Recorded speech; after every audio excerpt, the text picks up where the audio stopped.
Do you like monsters? Do you like Dungeons and Dragons? Do you like monsters and dungeons and dragons? Then do we have a show for you.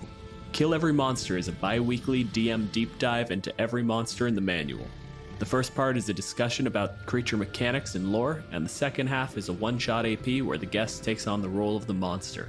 Each episode of Kill Every Monster is a contained story, so you never have to worry about being caught up or listening out of order. Pick any monster you like and jump right in. KP joined us to share the stories he grew up with in our Rakshasa episode, and then took the villainous route for a truly epic AP showdown. You say these lands are yours to claim. You say that you have dominion over all things. I disagree. I believe the land escapes your claws, and I wish to prove it.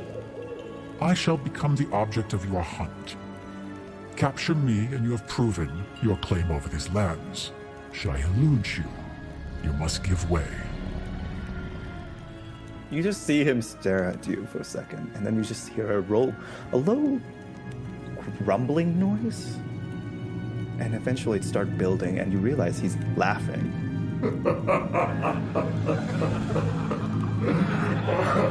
Oh, that is intriguing.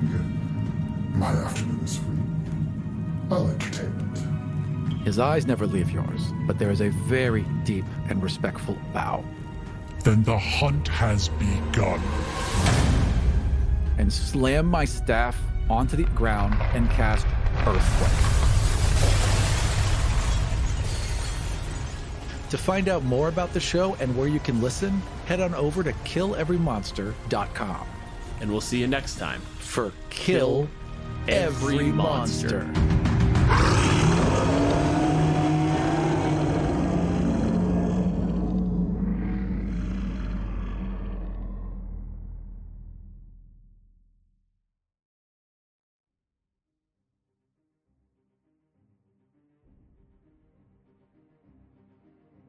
My name is Aram, my pronouns are he, him, and welcome to Godsfall.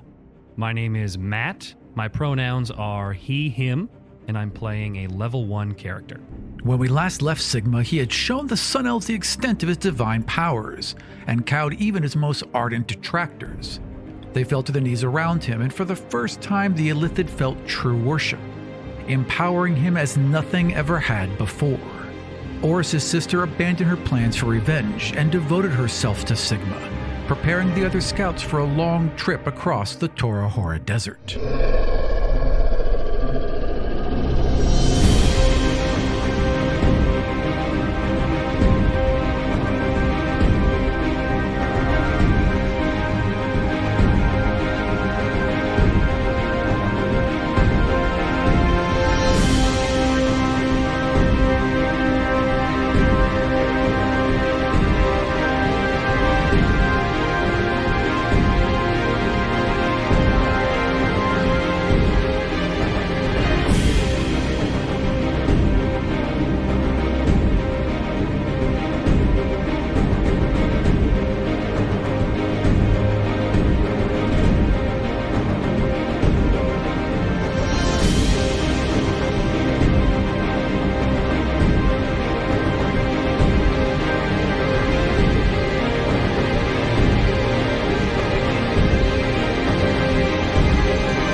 She looks right at me. Yeah.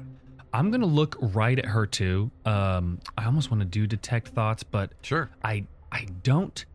Yeah. I want her to tell me. I want her to say, I don't want to read her thoughts. I want her to read her thoughts to me.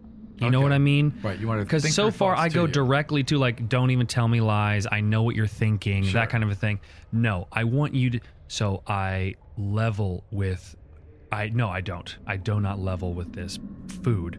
But I look at this food. I almost do. Right. Sigma confused at this moment. I look at this food in its face, and I gargle forth. Why are you afraid of me? Did you say it out loud? Yes. Okay, so do you know how Illithids speak? Basically, I mean, that's what but they can mimic human sounds. They can mimic Common and Elven and everything, and they can do it by, according to Volos, they put their own tentacle down there. So they jam a tentacle into their own throat and curl it back as a mimicked tongue. Oh, so if you want, so you could speak in this like horrid, deep, terrifying speech, but it'll sound like Common to them. Okay, I'm gonna do that then. I'm going to roll. I will say, okay. So she is more frightened, and but is like her jaw is clenched, her eyes are locked open, sweat is beading on her forehead, and she's gagged. She's not blindfolded, just gagged, and her hands are in front of her, bound to this ring, so she can't move. But yeah, I mean, there is terror in her eyes, but she still is managing not to look away. Okay, kind of confused and almost shaking my head, like, why would I even do this experiment in the first place? Cancel this whole thing. I do my routine where I kind of shake my head. I remove the tentacle from down my slimy beak, which is gross. Yeah. Yeah. And I just look at her in the face and say, "You have failed your people. You have failed to stop Sigma." And then I scratch her scalp with my unhinging jaw and suck out her consciousness. She's from a town to the south, and that south town is Avanos. It is just north of Capania, and it is a rich farming town. There's a bend in the river, and there's a deep floodplain, and there is riches of rice and corn and other harder vegetables, wheat, things like that, to be dog food. Animal food. Right. Food for the dogs who feed you. Yes, exactly. Yeah, and so that's where she lives. And she lives. She was trading at the time. There's some like extra details you don't care about, but like great to the labyrinth. Her spouse passed away, and like there's all these like extra details coming out. You're like, okay, whatever, labyrinth. To the labyrinth. I've got enough to kind of contemplate.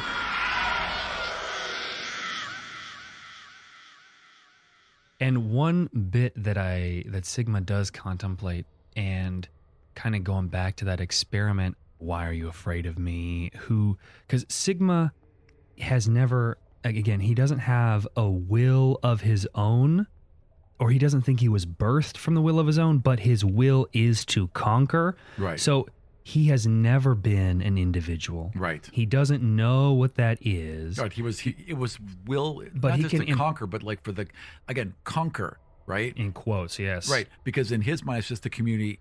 It's like, does an ant colony think it's conquering? And even if it does a coral think it's conquering? Because corals expand and fight and push at the edges. I mean, is it just making room for itself? Right. So this is a side effect of taking a hive mind creature and running the software of an individual on it. Mm-hmm. And it is conflicting, contradictory, makes Sigma confused, doesn't really like it. I know that Sigma can do it, and for a minute there's the temptation to try to summon forth this woman, or maybe the raider, or maybe the dwarf, to try to take on the form. Maybe it'll be different, but really Sigma knows it won't be. They're all lesser creatures. They're all to be tamed. It's lonely being the king. It is, especially because it's being exposed to you, because there's been now you've experienced brother sister bonding. You've experienced and for a minute, elder respect. I wonder if all the gods feel this way. Right? How do they all feel? What are they? Are they all just you? You were raised believing you were a god. You were god of this world. Was it something bigger?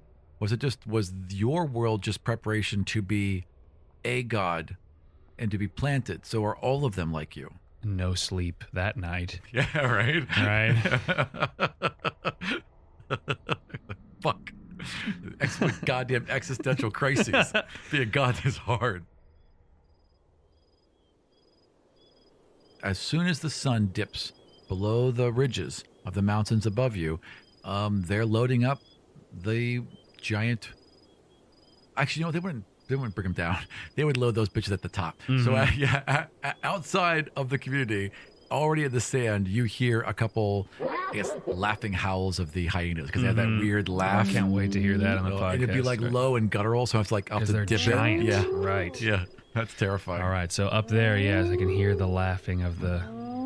That's good. So you are met by Azari, who comes to your chambers, and again, I mean, you have worshippers, but Azari is just... He's the number one. Yeah, he buys into everything. Right. He's the altar boy. And like he purposely tries to spend time with you. Just like wants to be around you. Just like any moment they can spend assisting you, doing anything is beneficial to them. So where they would normally send a page to help you with your desert gear and gearing up. He's there adjusting your shin guard himself. We're talking about the armor that these people have, because I mean they're in the subterranean lair. So Correct. They're from these creatures that come from the lake or the aquifer, right? So think of like manatees, but like underground cave manatees, right? Gross. Yeah. So like this huge.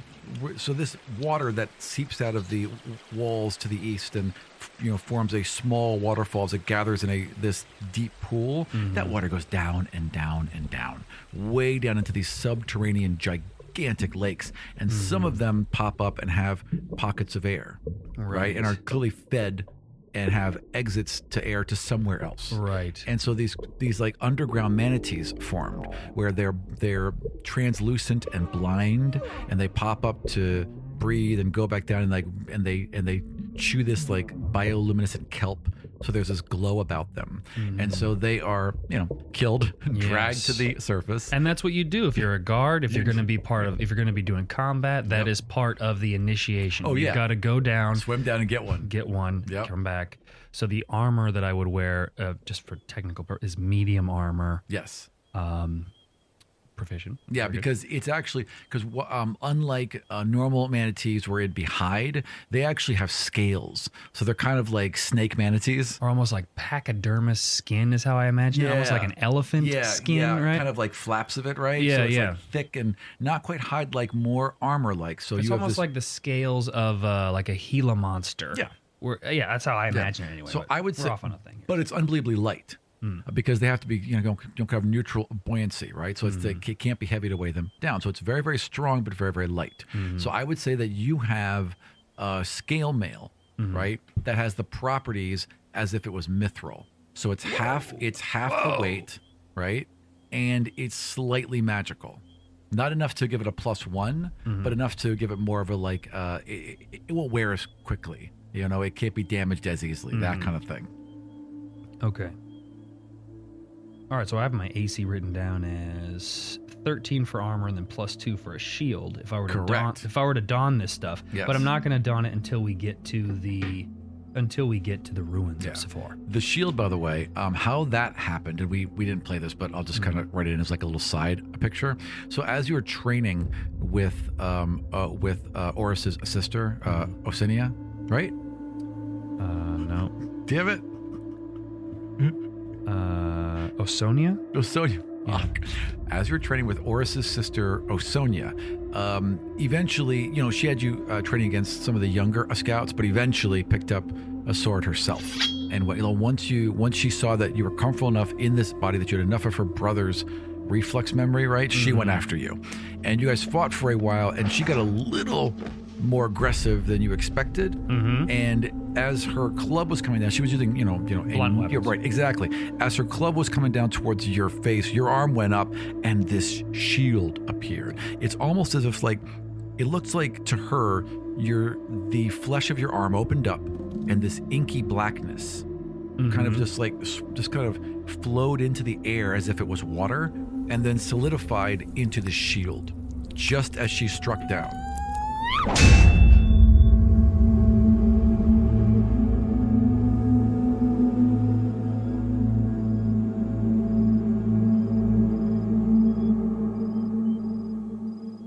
And I'm ready ready for the journey to the ruins. Oh yeah, you are. of And Siforr. your paladin abilities are now manifest. You don't know what they are. Level 4. Yeah, you wouldn't call them being a paladin. You would just call them being a god. They're really no different to you than any of these other abilities that you're manifesting. Conquest paladin in my own name. You worship and conquest in your own name. Yes. Yes.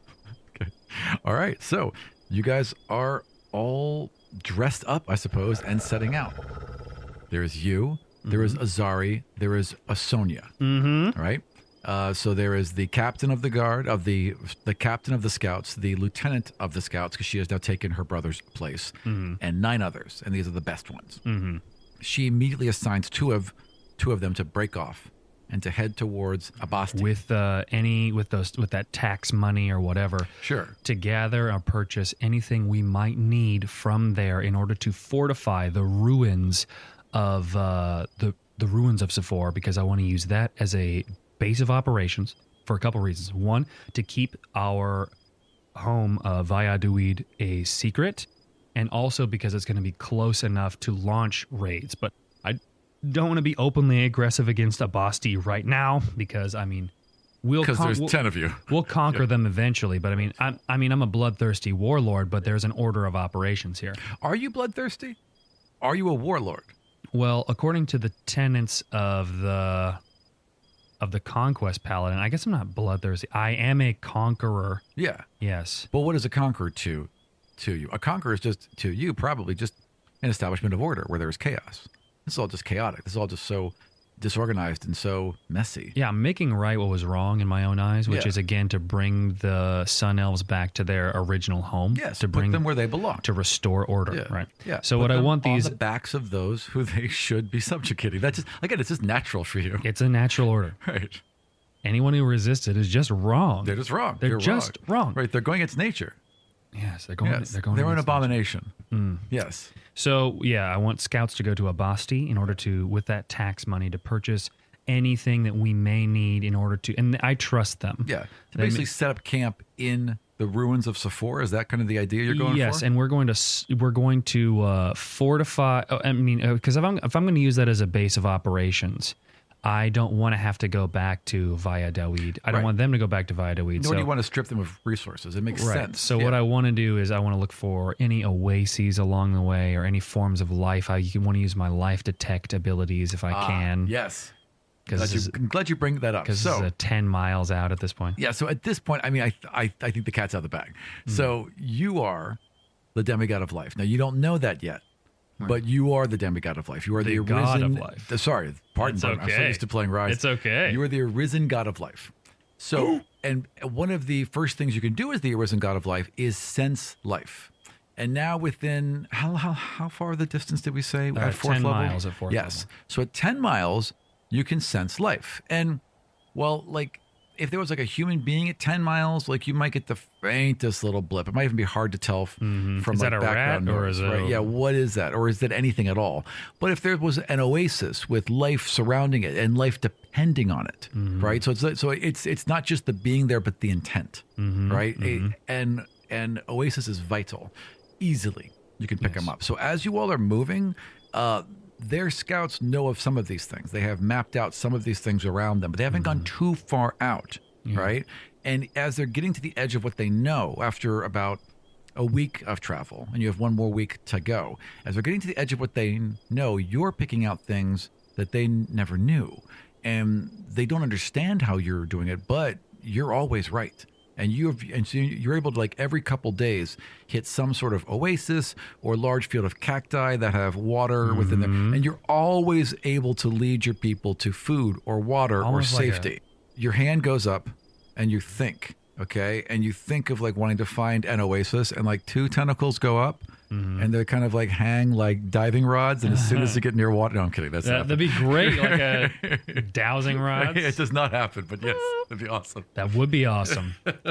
I levitate up in the air and spin like a compass. This way. Right, yeah. Yeah. No, what I want to do with that information is once I get to the ruins of Siforr. So this is kind of a complex plan, but I wrote it out. What I want to do is everybody's going to the ruins of Siforr except for the 2 that split off to Abasti to get some stuff. Yes. And in that stuff is going to be any tools we might need in order to fortify, any beasts of burden we might need food we might need. Yep.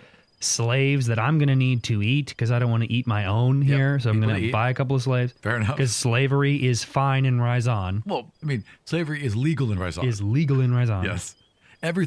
Anything about any debasement for money is legal in Rizon. That is how Rizon exists. Money is superior to humanity. This cult of metal is a mysterious thing. So I want that. And then what I'm looking to do is use these oases as a point to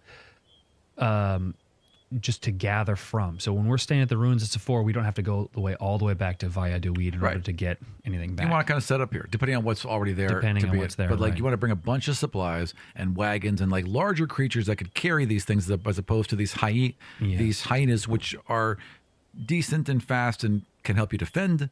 Right. Mm-hmm. And also guard the camp at night. And so when you've been, setting up, they kind of patrol. Also, there's elves to watch you too. But like, they're not as useful for carrying a bunch of supplies for a long-term thing. That makes sense. Mm-hmm. Okay. And then, yeah, like I said, a couple slaves. That's good. All right. So then at the first week out, right, you find a particularly large oasis they did not know was there, and it is gorgeous and lush and just surrounded on all sides with such thick vegetation you can only really approach from like the north, and you kind of come down like right on top of it, and it is just filled with this crystal clear water that is surprisingly deep, and the elves around you are joyous at finding it. They consider this another blessing. Fantastic. Okay, so when we fill up our jugs or water skins or whatever it is getting the sun is coming up. Oh, we're going to. So it's a good time to find it. So probably a good time to camp here. Okay, we are going to camp here. Yes. They set up this. They've been like collecting as you've hit different oases. You've noticed the elves have been collecting pieces of wood, and at this one they've managed to form. And it's basic, but right at the edge of the water, they formed a throne for you. Good. I sit in the throne. Who are you right now? I am Sigma. Okay, excellent. Azari and Asonia approach you as you sit and begin to wash your arms and legs and feet from all the sand and dust of the day. Great, I let them do it. Yeah. I let them bathe me if they wish. Sure.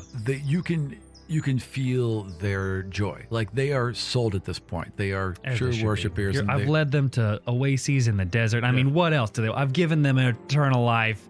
You're welcome, guys. They're 100% on board. You're welcome, guys. And but they're also your advisors. So like, as they're going through the task of washing the sand from you, right? Yeah. They're also telling you how they're doing, how they're tracking, where they believe they are in the desert, and how they believe that their time is going well.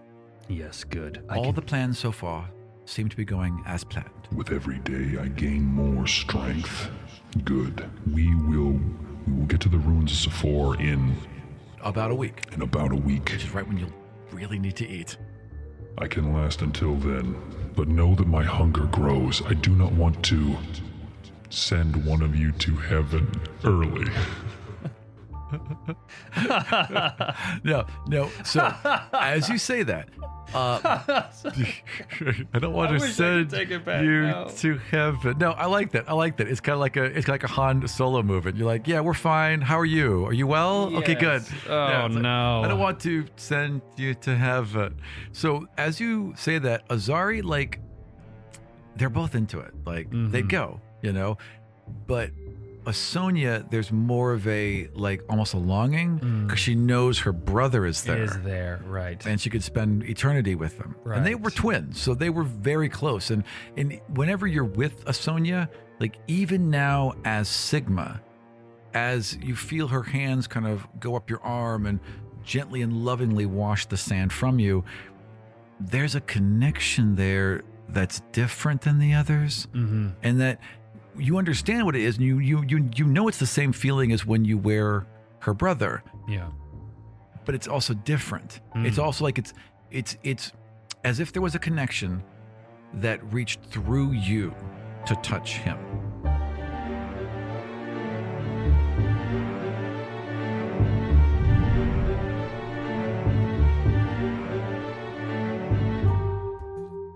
Well, I I don't want to be caught up in these weird base animal emotions anymore. So that's cool and everything, but I'm gonna say Enough. I can stop? I'll We step finish. backwards. If there's anything left, I've got to wash. I'll wash it myself, and to rest easy. Make sure that the hyenas are fed and watered. The scouts know what they have to do in order to make it work. They nod. They Absolutely. know how to make it work. As long as we are fed and watered and ready to go. Gosh, we're gonna have to try to sleep through the day. Well, you guys have been doing it so often. I mean, this I is guess like this the is- week, so you've been okay. doing it. Yeah. Right. Okay. So we're gonna This is a great place. we're gonna this is zip up our shade. we're gonna zip up our body bags Yeah. like the weird like ass the vampire time traveling cyborgs. that we At are. some point, guys, I have to have a side conversation with you about a vampire game I was in with Michael for like 7 years. But yes, vampire time traveling cyborgs. Yes. However, no, you have. In fact, that's probably the best place you have rested because there's shade. There's trees above you, wide leafy palms. So and there's a foliage on the ground that's just as thick and leaves the size of your body that you could easily So I lay know- beneath. I mean, I have to rest for the whole time, and I know they only have Right. to meditate for 4 hours. I just want to know. And I mean, what would they do during the 4 hours after This is what they while do. I'm resting? Well, they resupply themselves. They comb out the fur of the hyenas. They make sure they're watered. They all cook for themselves and eat. They rest and talk and plan. And also, they guard you. So while you sleep, so that you're there's a small tent for you or whatever, because they can't be that fancy. But they set up in the best area and they set up in the most shade. And they move the industry away from you that they're doing, so they don't bother you. But in addition to that, at all times there are 2 guarding you. Okay, so at all times there are 2 awake and guarding you, and 2 meditating on either side of you, turned inwards. Okay. So they are looking after your physical and spiritual being at all times. Wow. Yes. Good. Didn't even think about that. They did. I mean, I thought about it. I'm a god, of We course. did it, but you wished it and we knew, my lord. We are here at your beck and call, therefore everything we do is your desire. If there's anything I can do before we head out again for the next week of travel, what it's going to do is try to focus on my magical abilities, my innate abilities. It's your divine abilities. Right. So what are your paladin abilities up to level 4? My paladin abilities up to level 4? Sorry. What are your divine abilities as the god of life up to level 4? Okay. So I get the life detect ability, Right. the cure wounds ability as Right. detect poison and disease, and then immunity to poison and disease. Okay. So while you're sitting in this chair and resting, you hear some commotion off to the side. Mm-hmm. And you kind of like lazily look over, right? Like, what? And you see a large boar that is limping and looks confused. And some of the elves have like stepped back from it and they have spears out, but they're not approaching it and they look concerned. Okay, I want to, I'd like to life detect that moaf. I want to see what's going on if I can. Roll insight, is that what you want me to do? I mean, I don't think you have to. Okay. But go insight. go ahead and roll medicine actually. Okay, medicine, that's With pretty advantage. weak. Okay. Because you're using this life force thing. Okay, 3 plus whatever my medicine's going to be. It's going to be pretty weak, so 7. You don't know what's wrong with it, but there's something. It's also the first time I've ever Yeah. seen a boar, any Well, type of life like It's this. the first time you've ever seen disease. Disease doesn't exist in your world. Oh, It doesn't exist. Why would it? right. So this Yeah. is something new. Yeah. So this thing is heavily diseased, and like you can see, like there's exposed parts of its flesh that look like they're wounds that are old and weeping and aren't healing, and there's maggots in some of the wounds, and it's all horrible and upsetting, but you don't understand any of it. It's just utterly repulsive. And the maggots look like extra life, so I'm like, life is coming out of this thing. right, That's right. weird. Life is existing in this, Infection. and that word comes to you from one of the others. And it's a confusing word, and the imagery that it's associated with is very confusing. What is infection? Azari is there right away, and like looks at you. Oh, my lord, it is rot. It is a contamination of the flesh. I'm gonna turn into Enid and try to plumb this to try to get a better idea. Maybe I have like a school nurse photos, maybe some kind of. Enid spent centuries as a healer, and used to be a cleric, used to cast healing magic, understands it, and as soon as you become Enid, you feel this well inside you. You reach out, you're almost not understanding what you're doing. You reach out your hand, and this glow appears in the palm of your hand, and then a glow appears in the creature's eyes, and its side begins to glow, and the wound fills in with this crackling kind of wetness, and a little cry comes out from the pig, and then it's something more aware and more conscious, and then it like lets out a little squeal and goes running off into the underbrush. Fantastic. Azari is on his knees. Everyone who just saw that are on their knees. Like cure wounds. That was cure wounds. Cure wounds, yes. Yep. Involuntary, yes. And again, this is a society that hasn't seen magic in 120 years. Yes. Yeah. But Enid understood, because Enid cast cure wounds all the time. So Enid was able to access what you can do through your flesh, but his memory was what let you do it without any effort whatsoever. Very cool. Rise, that's fine. And they do rise slowly, but like not out of fear. Like this didn't like what you just did was a beautiful miracle. This didn't like most of the stuff they do is like mostly out of worship, little out of fear. There's no fear this time. Yes. There's only love and amazement. There's only joy with you. And you do stand as Enid in front of them. I look to Azari and say, Cut your palm lightly.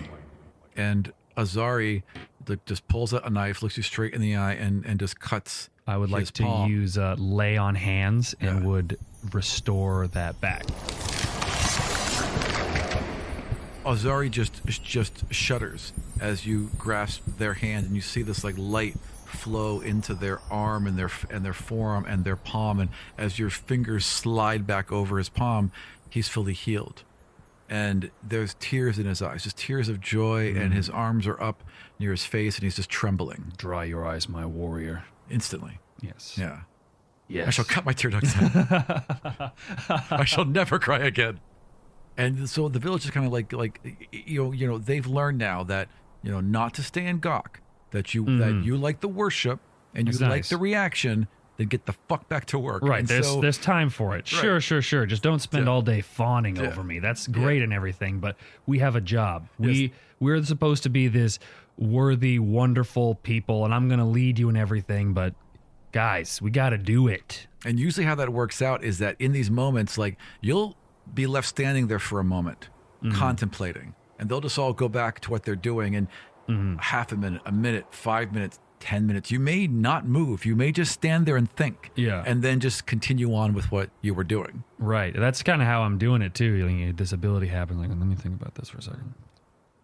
That's consulting the voices, I guess. And you feel so safe that you can just be utterly immobile in front of them and not worry at all, because you know that all of them are there to die for you.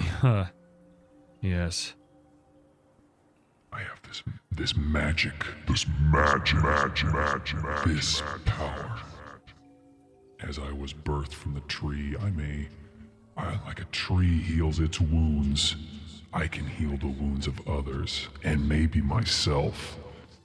There's like a temptation, there's a temptation to be like, your fingers kind of like, exactly, like just walk up to Azari, cut me, right? This the absolute terror. That would be a Vesson moment. I can't do that. Do it. No, I would say that for you, your hands, your fingers kind of like glide over this dagger that you've been given, right? You just like you just kind of gently finger the edge, and there's a danger to the edge of a knife, right?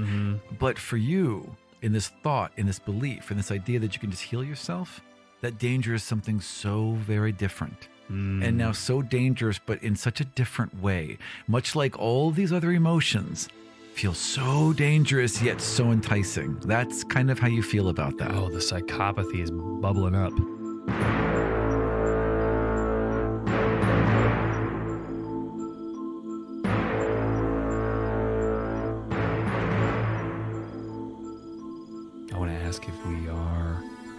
If we're rested. Oh, I would say so. The day goes by, right? And you have done your sleep, like you have woken up from your sleep, and the day is now turning into evening. So by the time you kind of come out of it, right, the sun is now just falling, like the rocks in the sun sets in the west. The rocks in the west are glowing red. On Earth, they do. In Calgon, it's whatever they have you to. want. They got to. I can't make it different. Like I bought this program to map out. It basically maps out how a solar system works, and it shows you the math, and it recreates it as a model, and it is supposedly to help you understand it. And so I thought, okay, I'm going to make an Earth-like planet, make a sun, and to make one extra moon. Oh, you told me about this. And it was so confusing and so difficult and so complex immediately that I was like, you know what? F this. I'm just going to make it just like Earth. Yeah, That's you how even it's brought gonna in be. your own time scale too. Yeah. Well, that was dumb. But yeah, I mean, It wasn't. I thought it was cool. I cut off. Well, I just wanted to round it all off, right? So instead of a 7-day week, it's a 6-day week. Each month has 5 weeks, 6 days, 5 weeks, 30 days, right?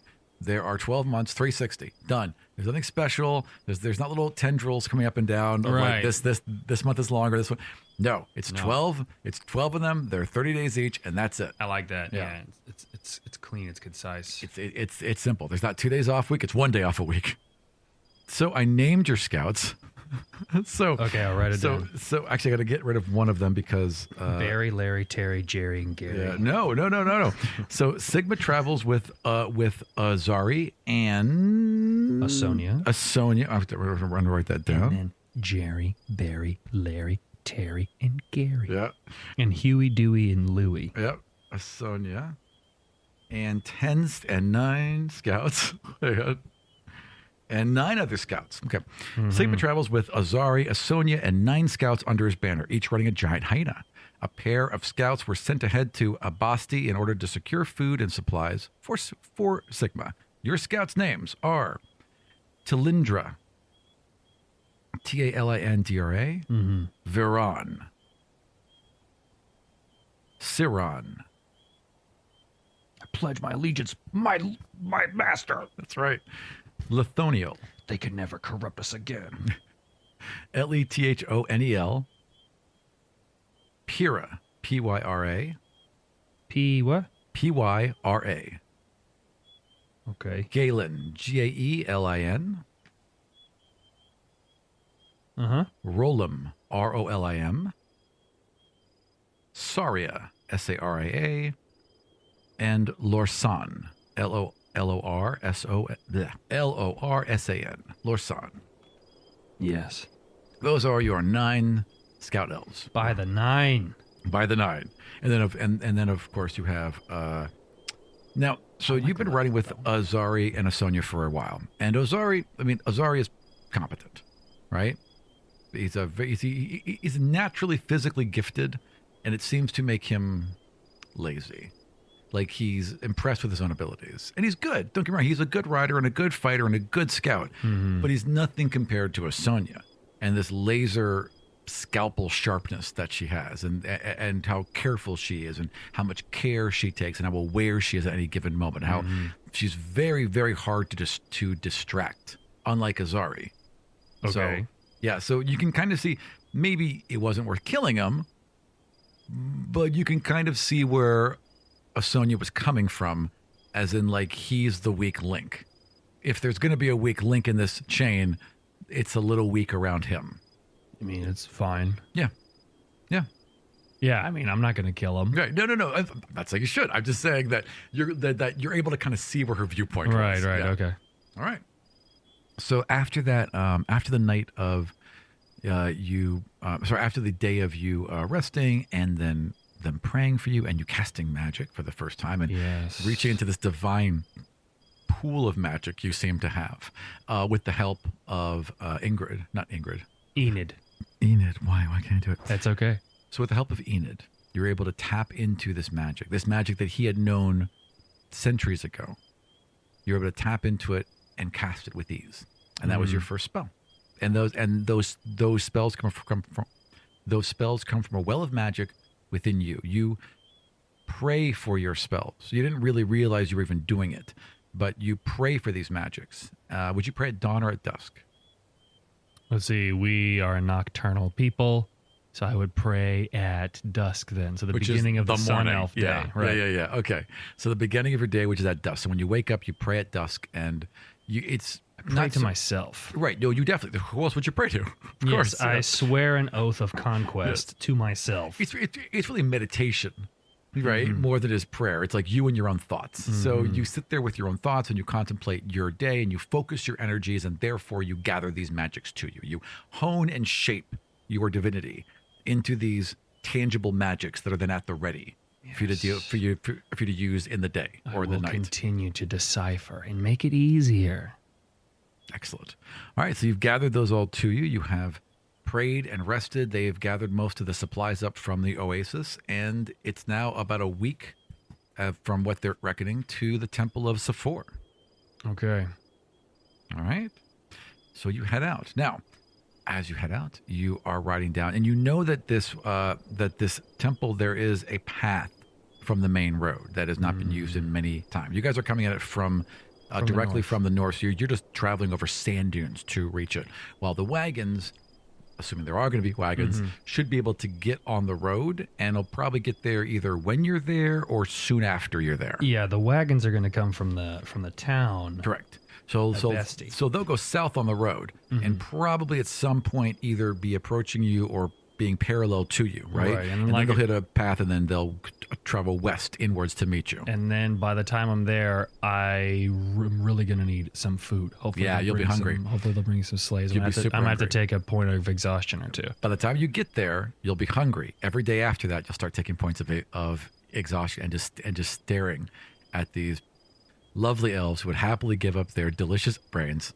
You know, Yes. yeah. As they're like all cowed around you, washing your legs, Right. and washing your arms, And and I mean- so close at the scent of their brains. And I mean, I could really, and they would give themselves, yes, but I need them. These are need precious them. lives. Yes. Yes, I'm really caught in a bind here. It's such a weird thing for you too, because this idea that this, I mean, there was stock, there was cattle, and the life was brought to you, right? Yeah. But there was a huge amount of it. It was easily controlled and maintained, there was never this idea that you would go hungry. Like you were lower caste levels, so you were fed every 2 weeks. You were fed when you needed it, but it was just when you were starting to think about food. Right? You weren't hungry that first day. You were getting hungry. That next day, you would have been, in pain. But it wasn't like you were being starved, right? So it's weird to think about food as something that you have to be careful with. It's also weird to think about food as individuals, which is what you're doing. You're yes. thinking about them and interacting with them as people now, and that's strange for you. Yeah, they are still beneath me, though. Yeah. Oh no, definitely. Yes. And you encourage them literally placing themselves beneath you. Right. So yes, you want to underline that I'm fact. going to levitate above. Right. Right. So do you want me to roll on the journey to the ruins So of Siforr? what's the plan? You're just going to keep heading south? Yes, what we're going to do is we're going to continue on, and about when we see the ruins of Siforr, and before we actually get into the ruins, I want to be sure I'm going to try to life detect into the ruins. And then what we're going to do is before we go in there proper, we're going to find a spot where we can suit up in all of our armor. We're going to don our armor, don our weapons, and we're going to enter the ruins, see what we can do to use to turn it into a base of operations so we can launch our raids. So focused. All right. I would like you then to so what are you doing during this journey? Are you just thinking and considering and or are you doing anything active as That's a great question as well? As we're riding along, I mean, like you were saying, I can't spend too much time in one skin or another, otherwise I get these weird feedback loops and I freaking hate. That's annoying. So I'll rotate between the Sun Elves and Sigma, and what I'm trying to do is I'm trying to life detect. And then I'm also trying to, I know I have to focus on the actual riding, but if it's a lot of trudgery, I'm going to try to, especially if I know that Enid was some kind of healer, I want to focus on, I'm trying to discover my innate magical abilities. Sure. This pool of magic that Sure. there we go. Sorry. So This pool of magical abilities. are you going back to Enoch? Enid. Are you going back to Enid for that? Are you going to go back like as far? So you're kind of riding along, right? And it's it's most of the day is just, most of the night is just this kind of like swaying back and forth riding, just quiet, not a lot of talk, not a lot of chatter, plenty of time to think. You know what I really want to do is I just want to, during that time, I imagine my character Sigma looking up at the stars and seeing strange constellations Oh, there. yeah. I mean, And they're brilliant. I mean, on a clear night, you can see everything. There's no artificial light here. There's no pollution. Seeing the sand dunes. I just want to paint that picture of the caravan of giant hyenas tiptoeing its way through the dunes toward this gigantic ruin. Yeah. Yeah, I like that imagery, that atmosphere there. Trying to ponder what pools of magic I have access to since my birth. Let's imagine it's the third night. This is the third night of travel, and your thoughts are beginning to slip more and more into this, ethereal kind of realm, right? Right. I mean, I'm kind of drifting in the south. Yeah. And so, and as the nights have been going on, the moon has been getting fuller and fuller. And on this third night, this crystal clear night, the moon is so very full. And you hadn't really paid attention to this before, but there's a very bright and flickering star in the sky, this pale green dot that seems to glow brighter than anything else. And you've also begun to notice it during the day too. So that's odd. That's something you definitely hasn't seen. That is something you definitely has not seen before. In addition, the moon in its fullness is almost overwhelming, almost oppressive, almost feels like you want to get out from underneath it. Ayus, do you watch me now? Do you think it in your head or do you say it out loud? I say it out loud. Okay. I would like you to roll. As Enid. Yeah, okay. Do as you Enid. watch us now, Ayus? You want me to roll something? I would like you to roll a d20. 13. Okay, so you say that, and you all kind of crest this ridge, this particularly large dune. And on the other side of it is a salt flat that stretches out beyond the horizon. This perfect, flat, brittle salt flat. And you all have never seen one before. So they kind of hold up, and Azari approaches and taps with his spear this thin layer of salt that, again, just stretches out everywhere. And as he taps it and punches through it, there's water beneath it. And it's teeming with small microscopic life. It's teeming with life. Teeming with life. How deep is it? So the water right now at the edges. How would we know? Yeah. Yeah, at the edges, it's like a couple feet, maybe even half a foot. I dismount. Okay. And I go to the salt water, and I want to see if it's warm. I mean, I imagine it's been baked by the sun. It's very warm. So it's still warm. Yeah, quite warm. Yeah, and I want to see. So I want to know if I want to be able to. Let me see perception. Sure. Okay, 10 plus 14. Okay. What I'm trying to determine is if this is a layer of salt over the top of a gigantic ocean, like a body of water. Sure. Or if this water is just like a puddle and then it's the rest of the salt. I'm trying to get a closer look at this. Definitely continues for a while. So it certainly seems like a thin layer of salt, maybe a couple inches over a body of water. You're not quite sure how deep it gets. It seems to be rather shallow for a while. So it could just be a large, shallow body of water. But there's definitely water under all of this salt. Whatever this salt is, it is forming on top of the water. Okay. Then what I want to do is I want to call for a clay jug. Okay. I want to scoop up some of this salt water and make sure I get some microbes in there. Sure. And where my mind is thinking is pretty devious. I'm thinking of if these are more corruption and diseases and I am immune to them, I can cover my body in them. Okay. And be like a walking CDC nightmare for my enemies. Okay. So you start to collect So I just want to collect some of the microbe water. Sure. I don't some know of the why microbe this water. is No. dark. Okay, whatever. The super salty, the super alkaline microbe water. You begin to collect it. As you do, you kind of like look out over this wide, flat area, and there's a shimmer in the distance, and you can just barely make out a person, some humanoid. I ask my, stay here, my warriors.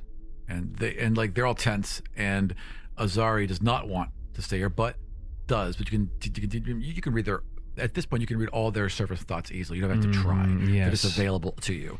Azari is worried, but agrees. Asonia is concerned, but agrees. So what I'm going to do is I'm going to don my armor. Okay. I'm going... Well, they put their armor on you. The second you move forward, they move to help you. So yeah. I don my armor, and I have a weapon, and it is under the stars. I want to...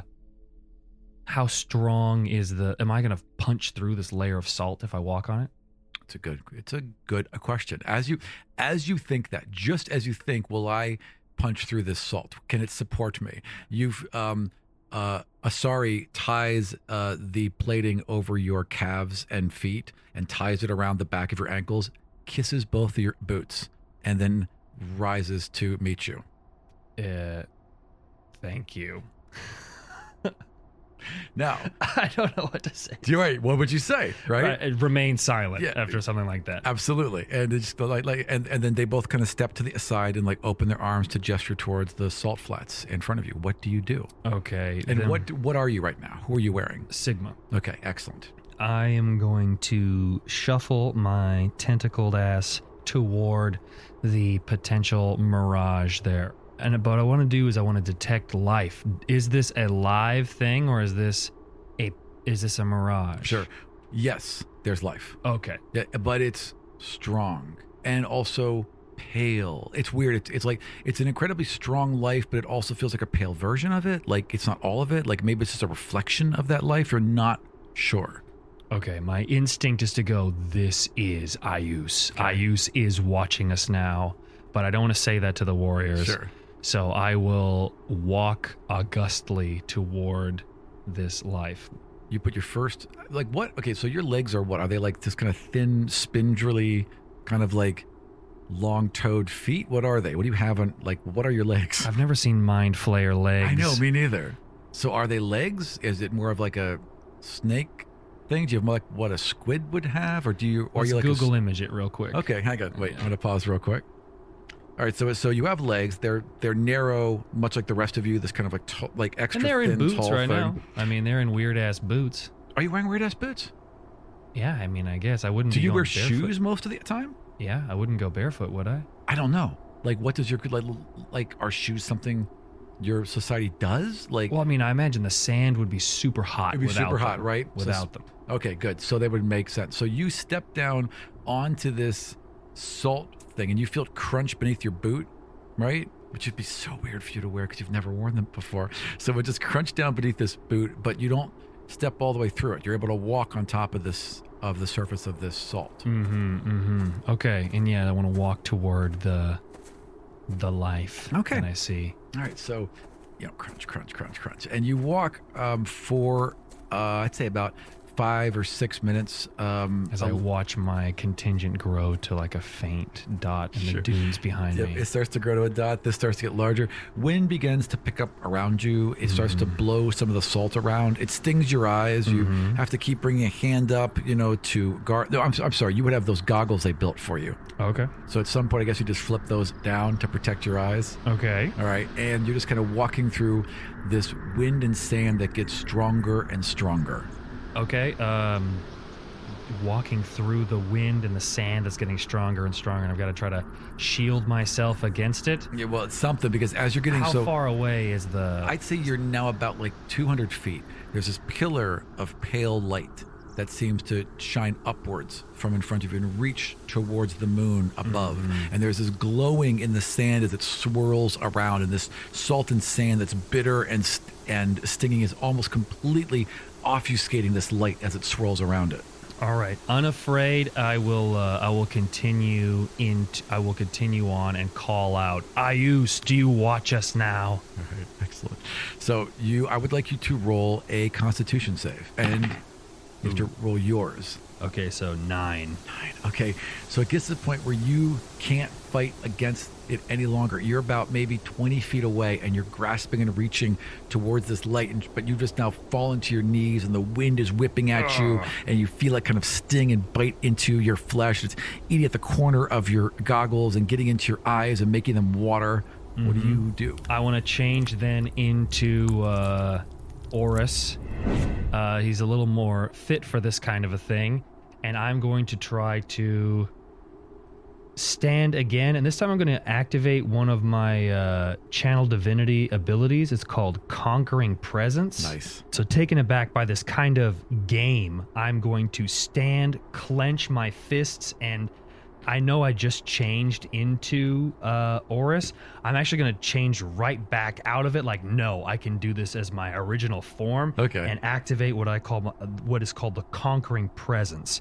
So as an action, I force any creature of my choice that I can see to make a wisdom saving throw. Okay. On a failed save, the creature becomes frightened of you for 1 minute. But what I'm trying to do really is I'm trying to roll yourself. intimidate. I'm trying to intimidate what I know is what he thinks really strongly is I use. Right. So Conquering Presence to try to intimidate. Do we roll intimidation? Yeah, I would roll intimidation. I like that. Okay. 19. That didn't Plus, count. You dropped. No, it's not. that doesn't fine. count? Okay, No. okay. It's fine. It's fine. 19 plus what? Plus 6. 19 plus 6 is 25. Okay. To intimidate. Ha. All right. So there is the wind just dies.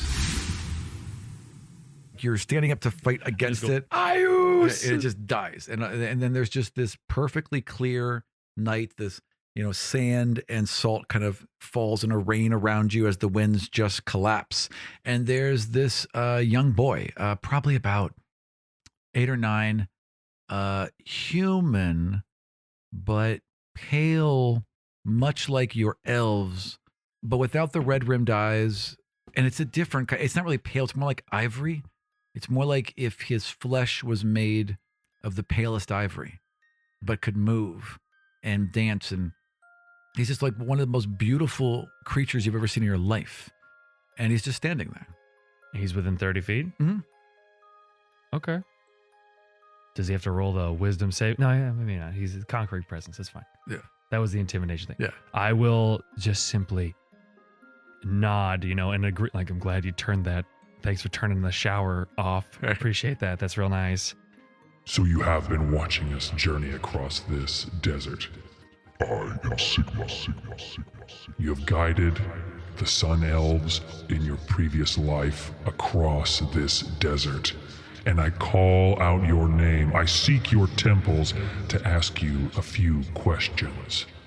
But it is good to make your acquaintance. As I fumble with a greeting, right? Sure. So this is a creature that I know. I'm a little more confused. I don't know if I'm trying to, because remember I was like, are all gods like this? Do all the gods feel like they're this isolated, weird thing? So Sure. Unsure how to act, and I'm kind of frustrated with myself because of it. But Maybe Ayus just needs a friend. maybe I'm going to just, in my mind flayer form, Sure. Pleasure to meet you. And the little boy just kind of looks up at you. Head kind of tilts to the side. And they point. And just point off to the south and the west. Sorry, off to the south and the east. I do not look away. Right. Instead, I want to ask, Do the old alliances hold firm? Puts their left arm down that they're pointing with. Extends their right arm. And there's a branch just in their hand. It seems to almost fall out of their sleeve. And they begin to draw in the sand in front of you. And as they draw, the pictures kind of almost come to life. So it draws a circle, and then sand falls away from that circle, and a moon rises out of the desert, this tiny moon, and begins to turn in front of you. Then they draw lines and contours in the sand, and it begins to form into the edge of Calgun, and the planet begins to rotate, rise up out of the sand, rotate, and then rotate back into the sand. You're just seeing that part where the moon touches. strikes it, yes. And then begins to draw other things. And you see the Temple to Siforr. You see a like a little bead, like a couple animals kind of dance about. You see a pig that turns into a giraffe, that turns into a seal, that crashes it back into the ocean waters. There's all these like weird little things that you're being shown, and then they put the stick down firmly into the crust of the planet and flick it backwards, and time rotates backwards. And then you see the moon, and then you see directly beneath the moon, you see this like flower that is all flowers, all petals, all, you know, leaves, all thorns, all vines, everything, every bit of life for this flower exists in one moment. Yes. And there's a connection. And then there's a shattering, and then the earth kind of rotates back to where it is. And you see the moon and you see the flower, but they're separated. You speak in or don't speak in riddles.